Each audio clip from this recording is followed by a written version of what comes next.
If you're tired of these promos, supporters get the podcast early and ad-free. Just go to donate.bogosity.tv for the links to sign up.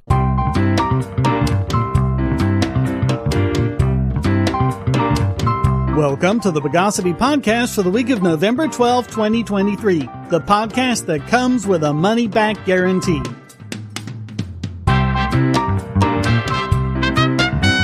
This is your host, Shane Killian. Let's martyrize the news of the bogus. Every time there's a new video from Jan 6 that emerges, we find out something else we were told that was a lie. And in this case, it seems like Pelosi's security chief committed perjury on the stand. Congressman Barry Loudermilk released the evidence saying, quote, "An allegation of a Capitol Police officer lying under oath is very serious and must be fully investigated. For this reason, I am releasing these still frames from USCP CCTV video footage with timestamps showing the movements of Officer Lazarus on January 6, 2021. The release was delayed due to the House ousting and replacing their speaker, but after that, those key frames were released to the public, and it's one that Jan 6 defendants known as the Oath Keepers would love to have had, and should have had, as it absolutely calls into question the testimony of the star witness against them. The four Oath Keepers were called the leaders of the insurrection, which is what they called everyone else in their trials and also what they keep calling Donald Trump. This was the first time the Oath Keepers organization, with 35,000 dues-paying members and a spotless record providing disaster relief and security services covering thousands of events, had ever been accused or charged with a crime. The group's founder, Stuart Rhodes, was sentenced to 18 years, Kelly Meggs was sentenced to 12 years, and the rest got less than 9 years. They got those sentences in large part because the government claimed they fought with law enforcement at the top of the stairs next to the Capitol Rotunda. U.S. Capitol Police Special Agent David Lazarus testified that he passed by his fellow officer Harry Dunn engaging with four Oath Keepers 3 or 4 times while he was evacuating Pelosi's staffers. He testified, quote, "And one attempted to, I had my lanyard on my ID on it, and one, they were videotaping, and one attempted to pull at my ID, and I kind of grabbed it and looked, made sure it was still there, and then I saw an opening. So then I just kind of walked fast to get into the office and then check on the staff again. Every time I interacted or came by, yes, it was antagonistic." He positively identified the four defendants as those he saw.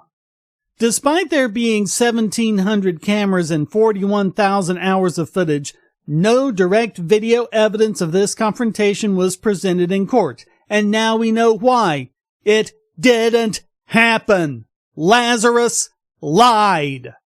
Lazarus wasn't even in that part of the building at the time he claimed. He was in the lower tunnels leading to the Senate office buildings, escorting senators away from the Capitol. Lazarus didn't make it back to the rotunda until 3.5 minutes after the last of the Oath Keepers had left the area and exited the building. He arrived at the top of the stairwell just after 3:05 p.m., after the ATF and DC Metro Police had completely cleared the top of the staircase, the Speaker's lobby, and the Speaker's offices, in complete contradiction of his testimony. The video evidence also makes clear a contradiction in his testimony and Dunn's claims that no one caught. Lazarus said he saw Dunn battling with the Oath Keepers as Lazarus came up the stairs. But according to Dunn, he saw Lazarus with him as Dunn came up the stairs. According to the CCTV footage, Dunn reached the top of the staircase at 2:44 p.m. At that time, Lazarus was in the tunnels, so neither of them could possibly have seen each other. Lazarus testified, "Once we started moving through the tunnels, I heard shots fired. And so once I heard the shots were fired, I saw that the senators were doing okay. We had enough agents with them to get them to safety. So I turned around and I started going back towards where I heard the shots were being fired." That call came at 2:44 p.m. when USCP Lieutenant Michael Byrd fired the shot that killed Ashley Babbitt. And by the way, we still have no idea what interactions, if any, Dunn had with the Oath Keepers. This video absolutely should have been made available to the defendants as classic Brady material, and it's an excellent example of why all 41,000 hours of video should be released to the public. Let us see for ourselves what happened and when. If you're looking for a way to support this channel, but you don't have any spare cash and you can't stand ads, you can do so by generating your own cryptocurrency. Use the links at the bottom of the description to follow the link to Odyssey.com to listen to the podcast and see all of my YouTube videos as well. Just watching videos will produce cryptocurrency for the creator and yourself. And since Odyssey is always monetized and never censored, you'll have no problem seeing all the videos from your favorite creators. You can also use the library credits you created Odyssey to tip creators and even purchase paid content. Earn library credits through various rewards, including daily view rewards and the number of shares and invites. And you can interact with creators in all sorts of ways, including like and dislike, comment, boost a post by supporting it, repost it, and share to other sites, all while earning crypto for the creator. Easily monetize yourself and your favorite creators using cryptocurrency, without advertising. Use the link below to visit this channel on Odyssey.com and see many of your other favorites there as well.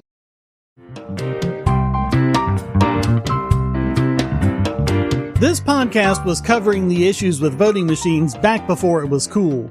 It seems like, starting in 2020, the mobs on social media, including many so-called skeptics, were screeching outrage at people who dared to suggest that the machines were anything other than absolutely perfect and there could not possibly be any vote tampering at all. That covered basically every swing state, including Pennsylvania. But now, we have a malfunctioning voting machine error in Pennsylvania that is sparking an outrage. Turns out that, in the race for Pennsylvania Superior Court, when you selected yes or no for one of the candidates, the vote was recorded for the other candidate. Voters began noticing when the printed records didn't match what was on the touchscreen. The manufacturer, Election Systems and Software, said that it was caused by an employee error and they, quote, regret the situation. Gee. How could it be possible for an employee to cause that error? There should be massive checks in the code against this sort of thing. Problems with the machines have been noted at least as far back as 2019, when malfunctions with the touchscreen system in a judicial race forced a hand count of all ballots. Congressman Byron Donalds tweet-exed, "This is why Americans have a growing distrust of the system. It baffles me how Democrats consistently screw up the execution of elections to the peril and misfortune of the voter. Make elections safe and secure again." Benny Johnson tweet-exed, "Voting machines in Pennsylvania are now being shut down after reports of machines flipping votes, and this is why Americans have lost all faith in our electoral process. Add this to the list of election fraud cases we've recently learned about: ballot stuffing schemes in Connecticut, voter fraud strategies in New Jersey, ballot harvesting operations in Michigan, illegal ballot drops in Georgia. When will America acknowledge that our election system has been compromised?" And the solution, as we've repeatedly said, is simple: paper ballots. And even if you insist on voting machines, back in March of 2020, we covered the initial release of the open source project Election Guard, which would have prevented each and every one of the problems we've seen with voting machines. The fact that any of these problems are occurring is inexcusable.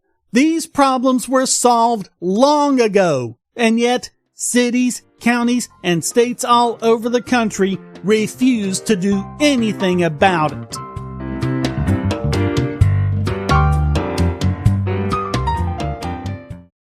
If you're on the Wi-Fi in a coffee shop or hotel, anyone on that network can get your traffic. Do you really trust all of those strangers? For that matter, do you really trust your ISP? A VPN can protect you from prying eyes, disguise your location, and even foil government censors. It's essential in this day and age, so go to vpn.bogosity.tv and you'll be taken to BoxPN. Starting at just $2.99 a month, you can get unlimited high-speed connections to VPN servers all over the world, and they don't log connections, so your privacy is assured. Traveling abroad, just VPN home, and don't worry about what those other governments are doing. Back at home, stop your ISP from traffic shaping and messing with the quality internet access you're paying good money for. You can connect from multiple machines at once, including your smartphone or tablet, and it supports all the secure standards, including OpenVPN and SSTP. Bypass censors and surveillance with your own secure VPN connection. Go to vpn.bogosity.tv.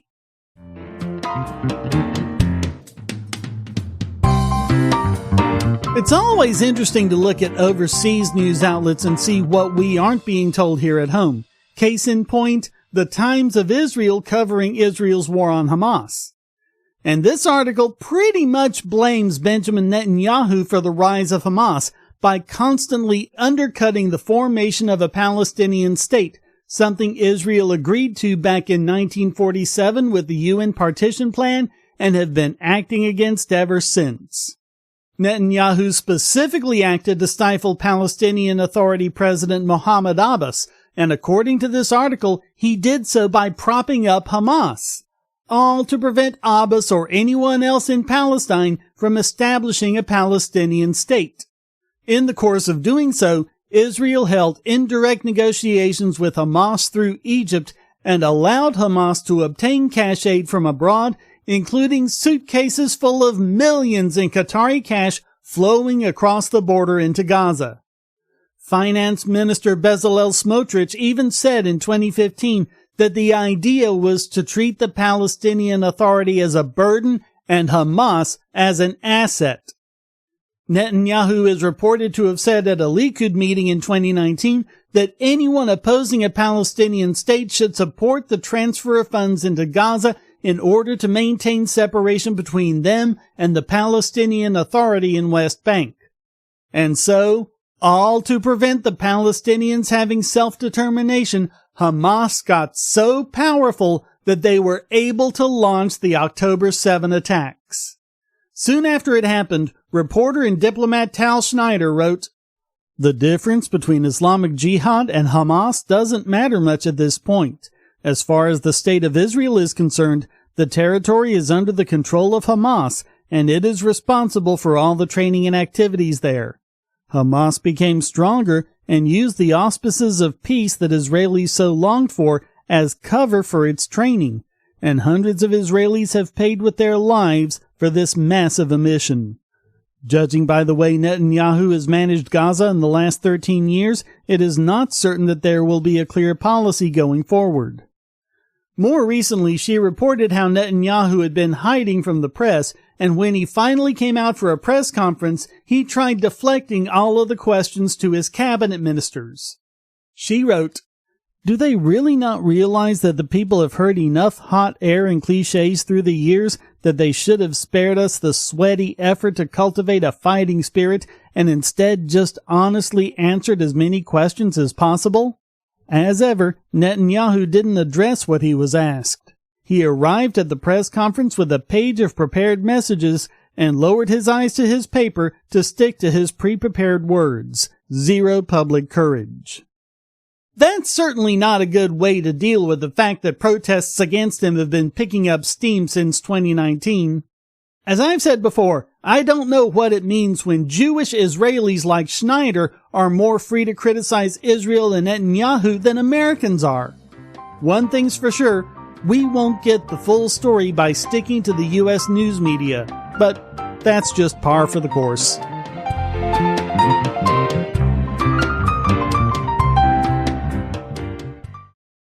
Do you have children, or nieces or nephews? Are you homeschooling, or just want to counter some of the socialist indoctrination most children get in school? If so, go to Bogosity.tv/TuttleTwins, and you'll be taken to a website where you can get some great books for elementary-age children.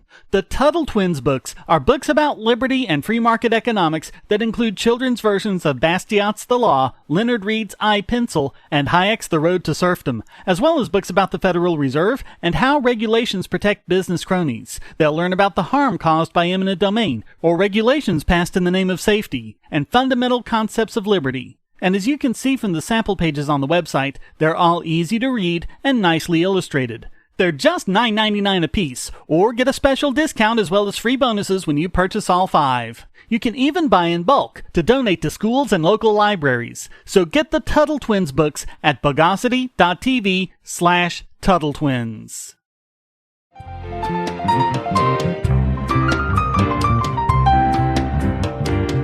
And now it's time to deallocate this week's biggest Bogon emitter. And it's another for the ATF as we have more movement in Vanderstock v. Garland. If you remember our previous coverage from over a year ago, this is the case where the Biden ATF went against tactical machining by redefining firearm. It's an attempt to go after self-made firearms, a tradition going back to the revolution itself, and something long recognized basically everywhere in the U.S. until politicians freaked out over the advent of 3D printing. They began manipulating the frame or receiver rule to make it vague enough to refer to all sorts of inert objects. The plaintiffs sued, and the lower court found in their favor, so the ATF appealed. And now, the Fifth Circuit has smacked them down, and hard. In an opinion delivered by Circuit Judge Kurt Engelhardt, the 3-judge panel ruled, "It has long been said, correctly, that the law is the expression of legislative will. Critically, then, law-making power, the ability to transform policy into real-world obligations, lies solely with the legislative branch. Where an executive agency engages in what is, for all intents and purposes, lawmaking, the legislature is deprived of its primary function under our Constitution, and our citizens are robbed of their right to fair representation in government. This is especially true when the executive rule-turned-law criminalizes conduct without the say of the people who are subject to its penalties. The agency rule at issue here flouts clear statutory text and exceeds the legislatively imposed limits on agency authority in the name of public policy. Because Congress has neither authorized the expansion of firearm regulation nor permitted the criminalization of previously lawful conduct, the proposed rule constitutes unlawful agency action in direct contravention of the legislature's will." They also voided the rule for vagueness. Quote, "The phrase may readily be converted cannot be read to include any objects that could, if manufacture is completed, become functional at some ill-defined point in the future. This would strip the word readily of its meaning and allow for regulation of weapon parts generally, which, as we have seen, was not Congress's intent." And, of course, what they did was blatantly political. Quote, "ATF, in promulgating its final rule, attempted to take on the mantle of Congress to do something with respect to gun control. But it is not the province of an executive agency to write laws for our nation. That vital duty, for better or for worse, lies solely with the legislature. Only Congress may make the deliberate and reasoned decision to enact new or modified legislation regarding firearms based on the important policy concerns put forth by ATF and the various amici here. An agency cannot label conduct unlawful one day and felonious the next, yet that is exactly what ATF accomplishes through its final rule." There were also some good comments in a concurrence from Andrew S. Oldham. Quote, "ATF's overarching goal in the final rule is to replace a clear, bright line rule with a vague, indeterminate, multi-factor balancing test. ATF's rationale? The new uncertainty will act like a sword of Damocles hanging over the heads of American gun owners. Private gun making is steeped in history and tradition, dating back to long before the founding. But if ATF can destroy that certainty, it hopes law-abiding Americans will abandon tradition rather than risk the ruinous felony prosecutions that come with violating the new, nebulous, impossible-to-predict final rule." He even pointed out that the old rule had numeric certainty. If it was 80% complete, it counted as a frame or receiver. But, quote, ATF instead chose to change the meaning of firearm so that it can apply to any piece of metal that has been machined beyond its primordial state. Why? ATF wants the flexibility to regulate unformed, unfinished pieces of metal when it, in its judgment, thinks regulation is necessary. He concludes, the final rule is limitless. It purports to regulate any piece of metal or plastic that has been machined beyond its primordial state for fear that it might one day be turned into a gun frame, or a gun receiver. And it doesn't stop regulating the metal or plastic until it's melted back down to ooze. I feel I have to give Oldham credit for the number of times his brilliant legal opinion used the word ooze. Also, gotta love a concurring opinion with pictures. Don't celebrate just yet. Samuel Alito, the Circuit Justice for the Fifth Circuit, has stayed the decision as the case continues to the Supreme Court. But still, after that smackdown, only the ATF could have been this week's biggest Bogon emitter.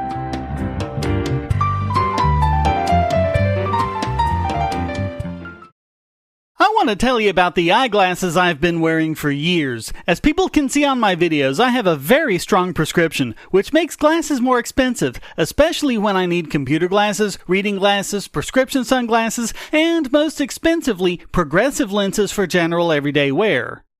To save money while still getting quality glasses, I get them from Firmoo. In fact, I just got a pair of progressives with high-index aspherical lenses and a nice pair of frames my wife loves for just over $100. It would have been $500 to get them through my eye doctor. Not only do they look good, the glasses are durable. I've worn many pairs for several years without problems. All orders come with a 30-day return policy, a 3-month warranty, and one-on-one customer service. Go to Firmoo, that's FIRMOO.Bogosity.tv anytime you need quality glasses at a low price. Once again, that's Firmoo.Bogosity.tv.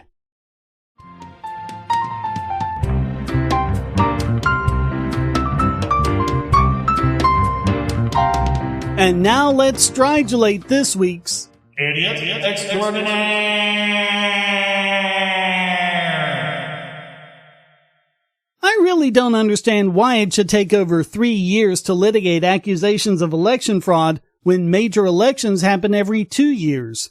But apparently, Fulton County, Georgia has messed up this litigation so bad that 2 high-powered defense attorneys suddenly filed a motion to withdraw from Favorito v. Juan, a case where several voters filed claims of vote dilution against the county and also claimed that the county violated the Georgia Open Records Act. The trial court dismissed the claim for lack of standing, which is a joke. As bad as the concept of standing is at the best of times, all Fulton County voters should have standing to sue. And when it's a presidential election, everyone in America should have standing. They denied it the same way a lot of the election cases were denied, that somehow damages made to thousands of people aren't as bad as damages made to one. The state Supreme Court reversed that decision and said that, yes, they have standing to sue, and remanded the case. Now, before we go much further, I want to point something out. We're used to citizens being the defendants because in criminal cases it's the government prosecuting them. But in this case, which is a civil complaint, citizens are suing the government, so Fulton County are the defendants. So when we talk about these defense attorneys, they're attorneys who were representing Fulton County. And when they move to withdraw themselves from a case that's gone this far, something is very wrong. They didn't mention a cause for withdrawing, which is also strange. Generally, judges want attorneys to show cause once a case is underway. If it were some kind of personal issue, for example, they could easily mention that. It would also be unlikely to happen to 2 of them at the same time. But Rasmussen reports tweet-exed, these 150,000 still secret 2020 unfolded mail ballots with the perfect ovals protected by court order for 3 years may have gone missing, and the county's lawyers have just quit. This is referring to earlier reports on the mail-in ballots, which actually number 147,000, where the ovals were perfectly filled in and also contained a tiny crescent-shaped void, which is indicative of being printed with toner instead of marked with a pen or pencil. The ballots were also printed on different paper than the others and weren't creased or folded, which mail-in ballots must be because they have to be folded to be put in the envelopes. Fulton County poll manager Susie Voyle said, quote, "All of them were strangely pristine," and added that she'd never seen anything like it in her 20 years of monitoring Fulton County elections. After she came forward with this information, she was fired. The lawsuit wants an independent review of these ballots. If it turns out they're bogus, throwing them out could easily make the difference of 12,000 votes that separate Biden from Trump in the state. And apparently, there are 73 other counties in Georgia who haven't made their original ballot images available. Lead petitioner and certified poll watcher Garland Favorito said, quote, "We have what is almost surely major absentee ballot fraud in Fulton County involving 10,000 to 20,000 provably false ballots. We have confirmed that there are 5 pallets of shrink-wrapped ballots in a county warehouse. And there are also apparently a lot of chain of custody issues. Also, as confirmed by open records requests from 56 counties, most or all of the voting machine images have been destroyed." For evidence as to how much you can trust AP's fact checks, they called all of this false because it doesn't prove voter fraud. But the standard in election cases has never been to prove fraud. The only standard that has ever been is to call enough ballots into question that they outnumber the margin of victory. Regardless of the reason, losing 2 of your biggest attorneys amidst all of these other issues spells trouble for the county.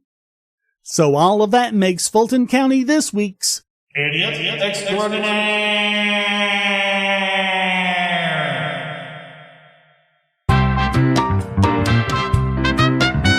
Well, that wraps up this "We Believe You, Thousands Couldn't" edition of the Bogosity podcast. I hope you enjoyed it. If you did, please go to donate.bogosity.tv for several ways to support, and discord.bogosity.tv to join the discussion. Subscribe at Patreon or Subscribestar, and you can listen early and ad-free. Thank you for listening. Until next time, here's a quote from Angus Johnston. "If skepticism means anything, it means skepticism about the things you want to be true. It's easy to be a skeptic about others' views." The Bogosity podcast is licensed under Creative Commons Attribution Non-Commercial No Derivatives 4.0 International License.